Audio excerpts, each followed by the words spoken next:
I'm dumb. My brain is not working fast enough. I feel like I'm never going to comprehend what I am supposed to comprehend. If you've been struggling with thoughts like this, then this video is for you. Just because you have these type of thoughts, thinking that you're not smart enough, doubting your own intellect, your competence, your capabilities, doesn't mean that you really are dumb.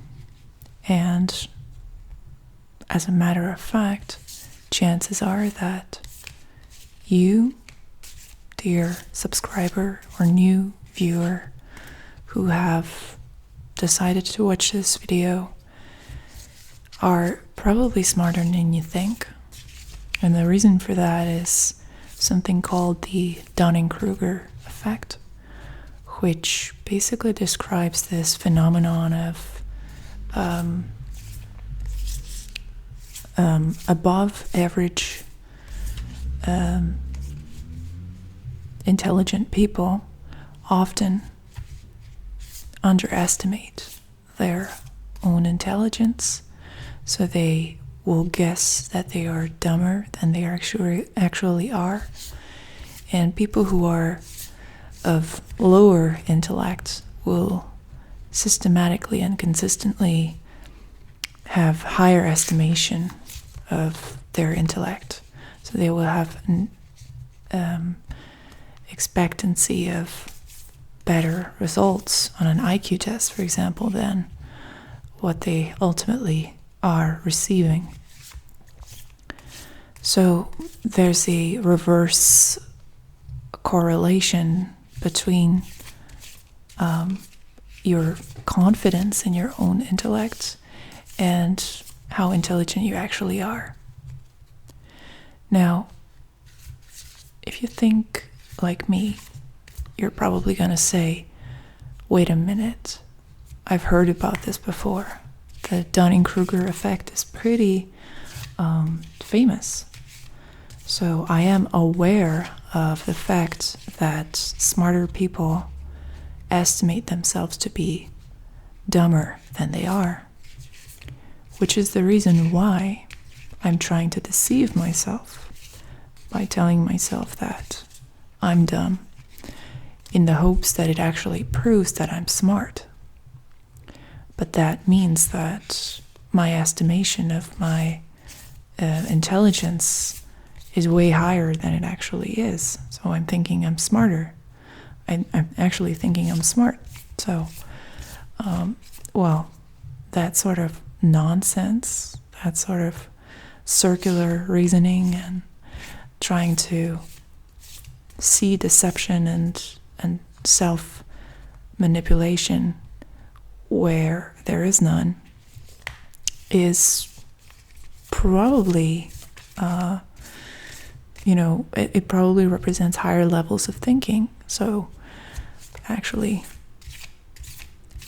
I think if you're doubting your own intellect at any point, that is a sign of good reason, good judgment, and levels of self-criticism that are necessary in life. So thinking that you're dumb in and of itself is not a bad thing. However, there's something called debilitating stress. This is a form of stress that happens, especially for some people in social situations, when they are under a great deal of pressure, when they need to perform, when there's some sort of accomplishment that needs to be made in front of other people. This type of stress is going to result in lower performance of even routine tasks than in other different circumstances. And this sort of debilitating stress, which basically drains your stress, drains your energy resources, your ability to reason your way through not even a very complicated situation, an everyday situation. It arises from negative self-talk, negative self-perceptions. So now that I have explained all of this, we're going to jump into the video, which is designed to help you put a different spin on these types of thoughts. So low performance in these debilitating stress related incidents is a direct result of thoughts like, I'm dumb, I cannot do this, I'm slow for this, I am not good enough, things like that. These the anticipation of a negative outcome and the negative beliefs about the self and the capacities of the self, these actually generate worse results than they would normally be. So we're going to work with the thoughts in order to improve not only your mood, but also to potentially improve your future performance, to help break the circuit whenever these negative beliefs start to take over, and to allow you to perform as you normally would. So what we're going to do here is called the Reframing Reading. This reading type is available on my website. If you have a particularly bothersome and stubborn negative thought that you would like to reframe, that is, reinterpret in a constructive way, then this reading type is for you. But I'm going to show you how it works in this video with the thought, I am dumb. So I'm going to draw one card that is going to represent the thought as it is. I am dumb. So we're focusing on what the thought means right now in its unaltered format.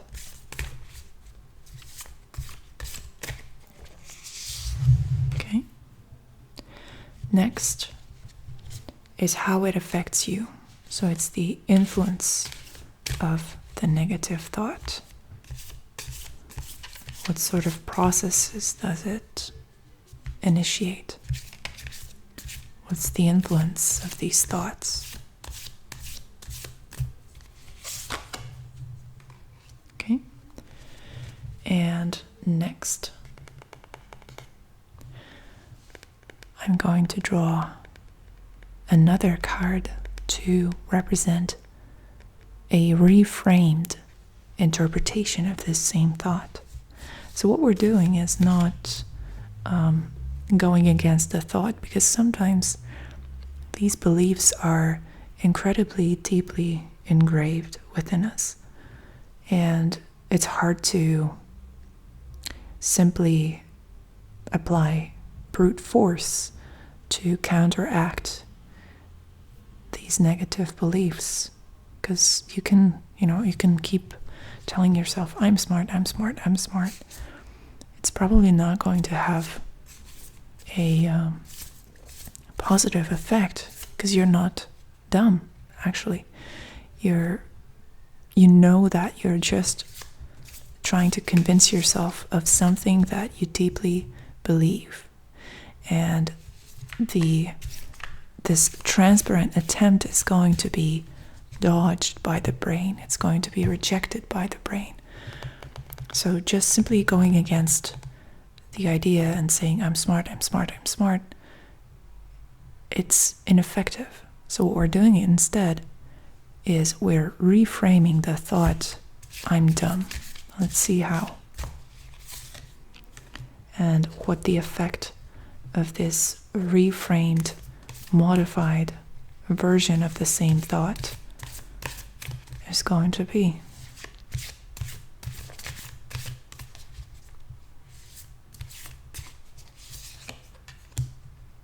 Okay. So let's have a look at the cards. First, I'm dumb. This is the Knight of Swords. So this is the current interpretation. And its effect is the Ten of Swords, unsurprisingly. Okay. Now, what is the reframed version? That's the Knight of Wands. Okay, so we have Knight of Swords, Knight of Wands. Very exciting.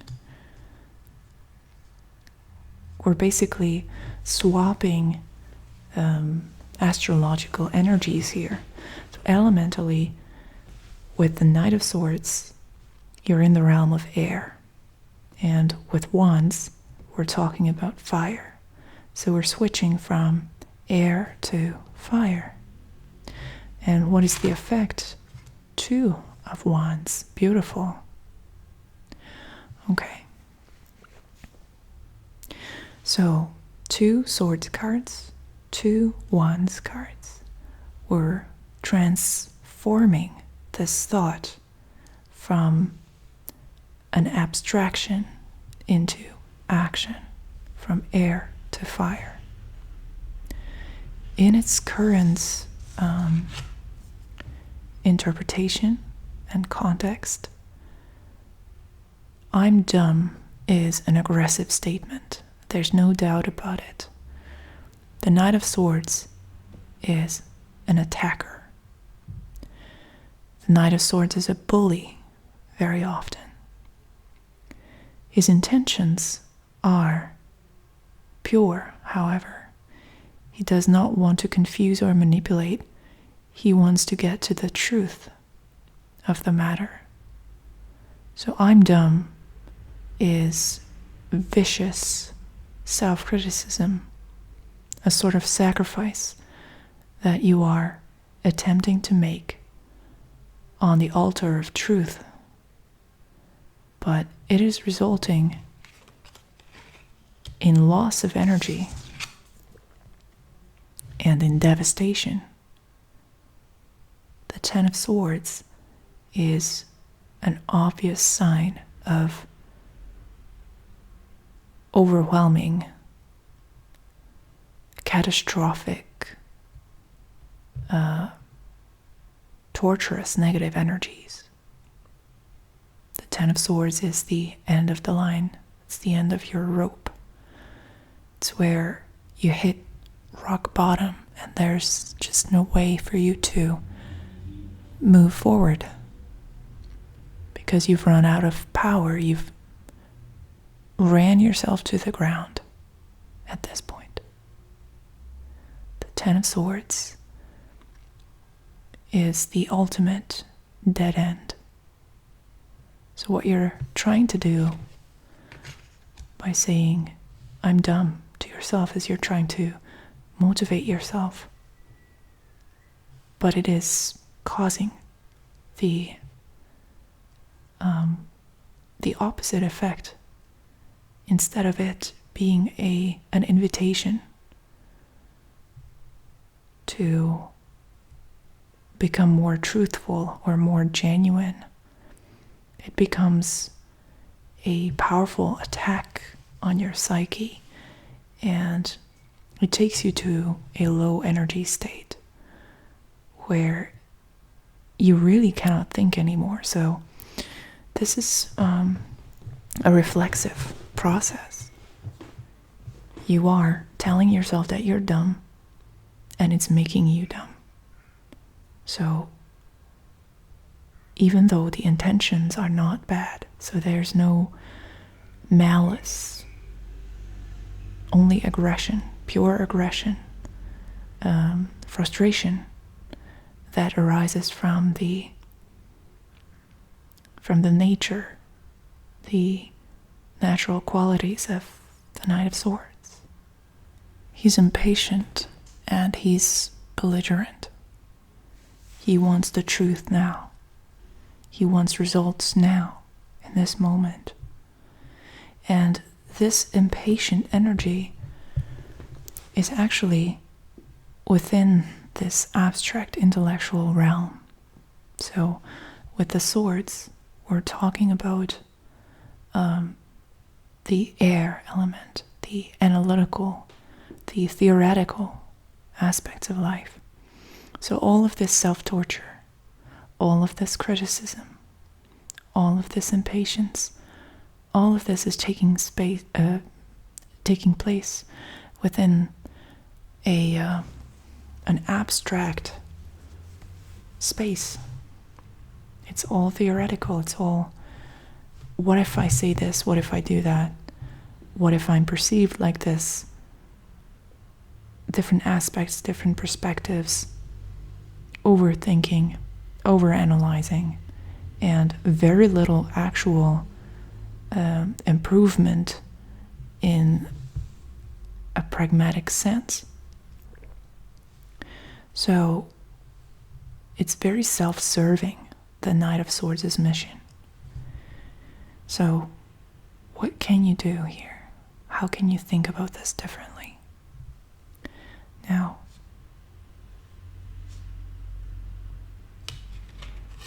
the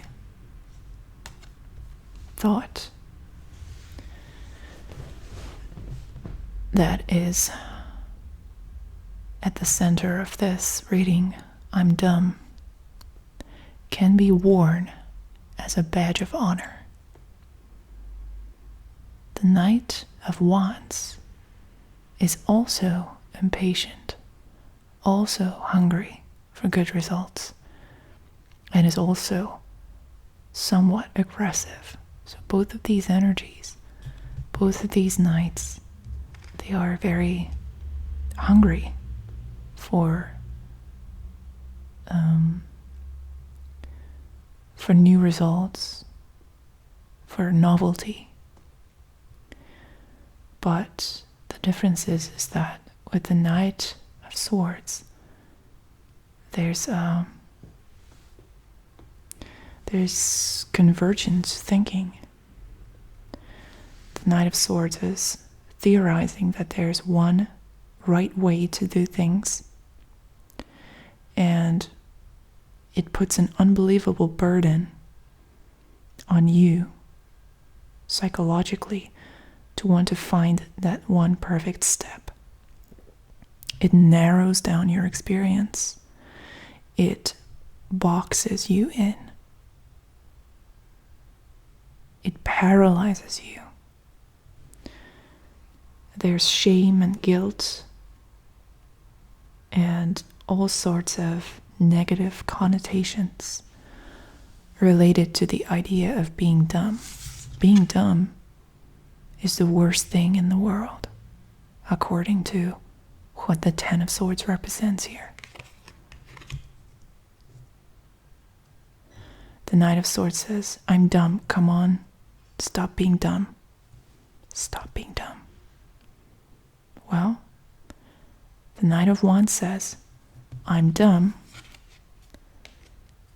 and that's what makes life fun. I'm dumb. And this Knight of Wands energy has always reminded me of, I don't know if you remember that show that used to be on MTV, I think during the 90s or early 2000s, called Jackass. It was mainly a show about daredevils, doing all sorts of physical pranks and pulling all kinds of tricks and just doing dumb things, endangering themselves, but entertaining themselves at the same time, and lots of other people as well, not just themselves. So there's a performative aspect to their sense of stupidity, which is stupidity in the sense that they are not good at calculating the efficiency of their moves. They're not good at getting to that one good solution. Jackass was, I think, centered around this sort of slapstick humor, and the ultimate punchline, and I think why people really enjoyed watching it, was the fact that it was a representation, an illustration to how fallible, how fragile, and how stupid we all ultimately are. It was a caricature of human beings. But it was a show that gained cult status pretty quickly, and it was revered by an entire generation. I didn't particularly enjoy it, but I can see the value. I can see the concept. Now, the Knight of Wands is saying, and this is transforming this whole debacle about Knight of Swordsy, I'm dumb, and that's tragic, and I need to stop being dumb. It says, I'm dumb, and that's the spice of life.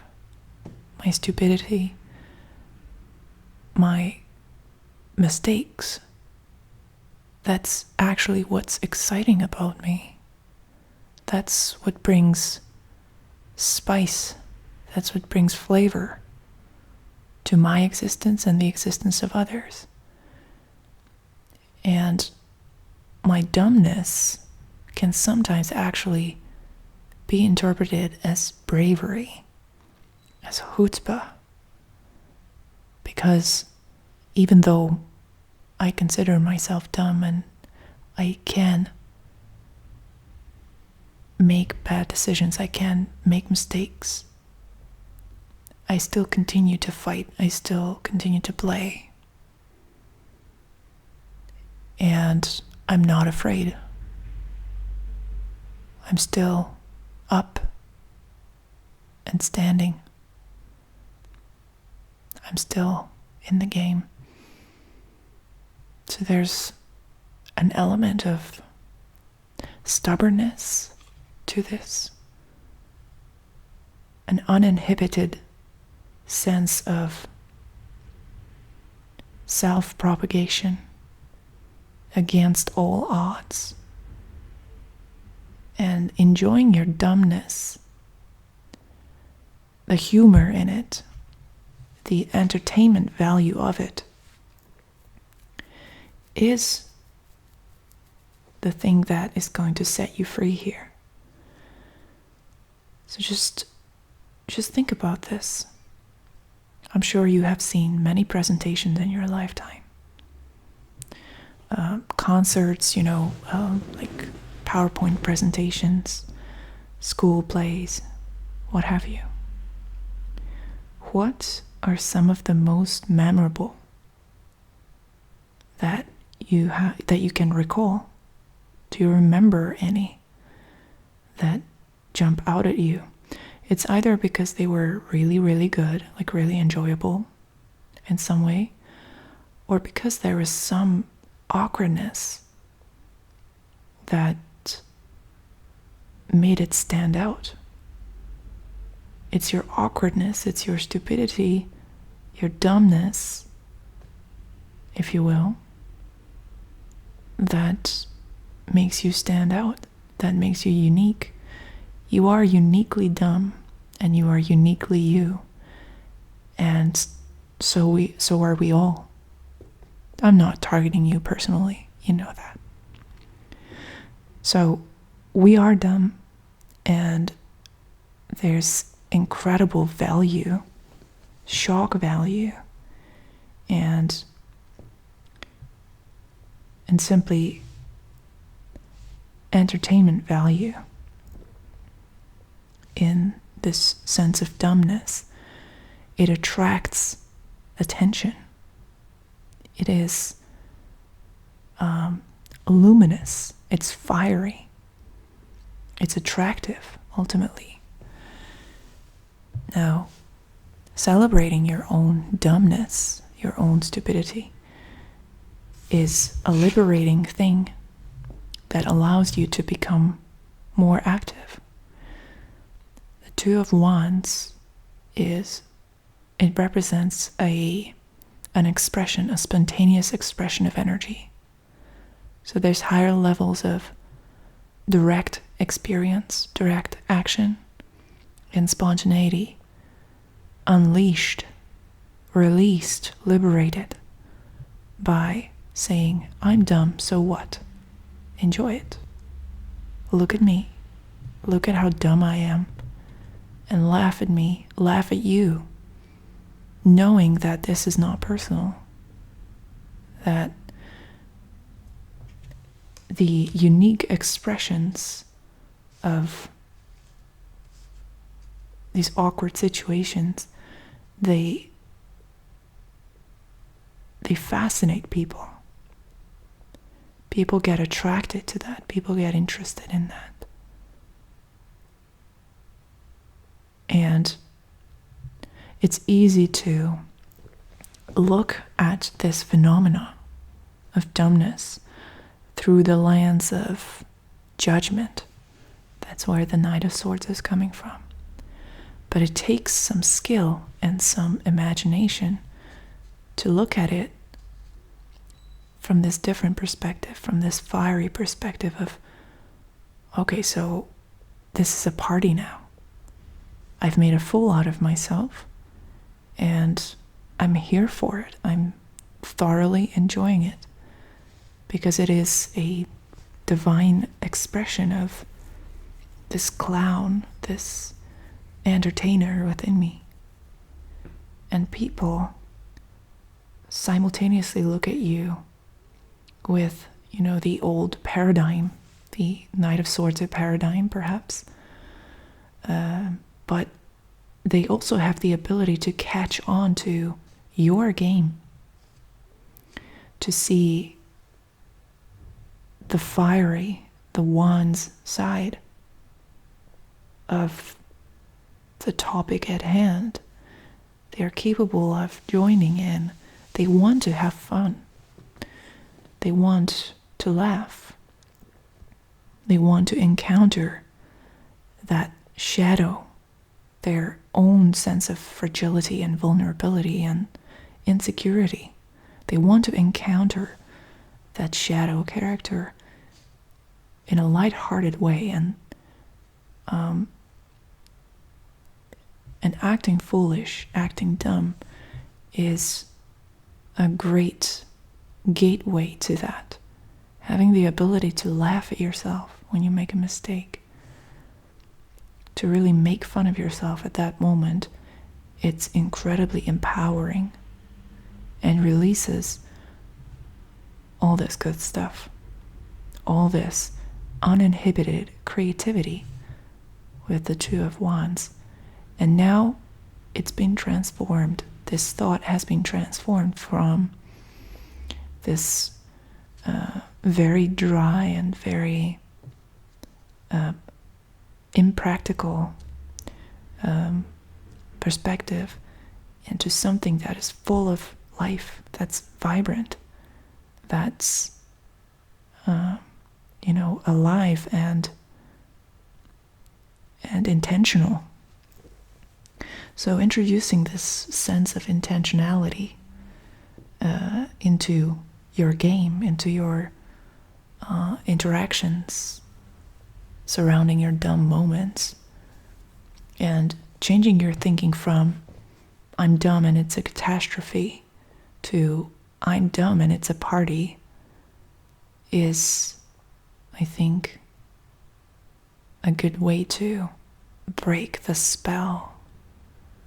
And what you're going to notice is that those dumb moments, those entertaining dumb moments, are going to be harder and harder to find. They will become scarce, a treasure to hold, hard to find. And I can even imagine that you will kind of miss them. So I hope that you enjoy this reading. I hope that it was able to provide you with a different narrative. And I hope to see you in our next video. Bye-bye.